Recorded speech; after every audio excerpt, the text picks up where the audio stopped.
When my husband asks why I am sad, சமைக்கணும்னு காலையில tea போடுறதுக்கு உள்ள வந்தேன்னா காலையில டீ போட்டு காலையில டிஃபன் பண்ணி அதுக்கப்புறம் மதியம் இன்டர்வல் கேப்ல ஒரு 2 நிமிஷத்துல போயிட்டு துணி துவைக்கிற மாதிரி இருக்கு. மிஷின்ல தான் துவைக்கிறோம், இருந்தாலும் அதுல எடுத்து போட்டு காய போடணும்ல, அதை எடுத்து பண்ண வேண்டியதா இருக்கு. அதை முடிச்சுட்டு பாக்குறதுக்குள்ள மதிய சமையலுக்கு ரெடி பண்ண வேண்டியதா இருக்கு. மதிய சமையல போய் பார்த்து மதிய சாப்பாடெல்லாம் பண்ணி முடிச்சு சாப்பிட்டு தட்டெல்லாம் கழுவி வைக்கிறதுக்கு 4 மணி ஆயிருது.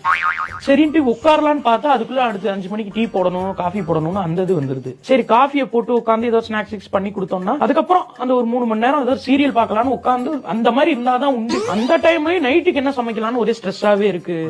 எனக்கு என்னன்னாங்க, ஒரு நாளைக்கு 24 மணி நேரம் இருக்கு.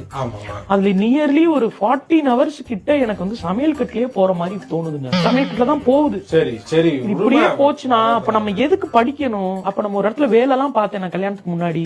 அப்ப அந்த எக்ஸ்பீரியன்ஸ் எல்லாம் எதுக்கு? அப்ப எதுக்கு கடவுள் நம்ம கொடுத்தாரு?